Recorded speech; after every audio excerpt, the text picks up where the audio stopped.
6 ماہ کے سفر کے بعد عبداللہ ابن افیشیہ صدی جب واپس اپنے شہر کوفیہ پہنچے تو کیا دیکھا کہ کوفیہ کے بازار بند ہیں، کوئی مرد شہر میں نظر نہیں آ رہا۔ اس نے سوچا شاید کوئی بیماری آئی ہے جو ہر کوئی چھپا ہوا ہے۔ جیسے ہی اپنے گھر پہنچا تو اپنی بیٹی سے پوچھنے لگا، بیٹی کوفیے والے کہاں چلے گئے؟ اس کی بیٹی کہنے لگی، بابا تھوڑے سے ہی فاصلے پر ایک بیابان ہے جس کو کربلا کہتے ہیں، وہاں کسی باغی نے حکومت کے خلاف خروج کیا ہے اور یزید کا حکم ہے جو مرد اس باغی کو قتل کرنے کے لیے میدان میں نہیں آئے گا تو اس کا سر تن سے جدا کیا جائے گا۔ بابا آپ بھی جلدی چلے جائیں، کہیں کوئی مخبری نہ کر دے۔ عبداللہ نے سوچا یہ کون باغی ہے جس کو مارنے کے لیے اس طرح سے لوگوں کو لے جایا جا رہا ہے۔ بالآخر وہ تلوار لے کر جیسے ہی گھر سے باہر نکلنے لگا تو اس کی بیٹی کہنے لگی، بابا جنگ میں مال غنیمت ملتا ہے، دیکھیے گا، اگر یمن عقیق ملے تو میرے لیے لے کر آئیے گا۔ بس گھوڑے پر بیٹھ کے عبداللہ کربلا کی طرف روانہ ہوا۔ عبداللہ کہتا ہے جیسے ہی میں کربلا پہنچا تو عصر کا وقت تھا، 10 محرم کا دن تھا۔ میں نے عجیب منظر دیکھا کہ ایک اکیلا شخص ہے جس کو چاروں طرف سے فوج نے گھیر رکھا ہے، جو بوڑھا بھی ہے، جو پیاسا بھی لگتا ہے، جس کے جسم پر تیروں اور نیزوں کے زخم ہیں، لیکن کسی شخص میں اتنی ہمت نہیں کہ جو اس کے قریب جا کے اس سے لڑ سکے۔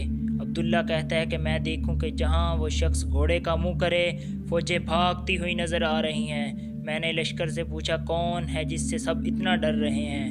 یزید کے ساتھیوں نے کہا تمہیں معلوم نہیں، اس کا ایک بھائی عباس تھا اور یہ عرب کا بڑا بہادر ہے۔ عبداللہ کہتا ہے میں نے نہیں سمجھا اور یہ سوچا کہ شاید اس کو قتل کر دیں گے تو جنگ تمام ہو جائے گی۔ بس میں نے اپنے گھوڑے کو اس کے گھوڑے کے پیچھے لگایا۔ جیسے ہی قریب آنے لگا میں نے اپنی تلوار کو نایاب سے نکالا۔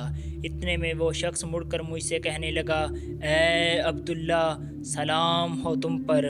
اور پھر اس شخص نے اپنے ہاتھ سے ایک انگوٹھی اتاری اور کہا جاؤ اپنی بیٹی کو میری طرف سے یہ عقید دینا اور یہ بتانا کہ میں باغی نہیں بلکہ رسول اللہ کا نواسہ ہوں، بی بی فاطمہ زہرا اور امام علی کا بیٹا ہوں۔ عبداللہ ہاتھ جوڑ کے کہتا ہے، اے میرے مولا مجھے معاف کیجیے گا، مجھے معلوم نہیں تھا ورنہ میں بھی آپ کے قدموں میں قربان ہوں گا۔ امام حسین فرمانے لگے، اے عبداللہ آؤ چلے جاؤ، تمہاری ضرورت یہاں نہیں بلکہ کوفہ میں ہے، کیونکہ چند دنوں بعد میری بہنیں بیٹیاں قید ہو کر کوفہ میں آئیں گی، ان کو چادر ہدیہ کر دینا۔ اے عبداللہ جاؤ چلے جاؤ۔ سلام ہو رسول اللہ کے خاندان پر، سلام ہو امام حسین علیہ السلام کی عظمت پر، سلام ہو ان بیویوں پر جو سلام کے لیے بے پردہ ہو کر کوفہ اور شام کے بازاروں میں پھرتی رہی۔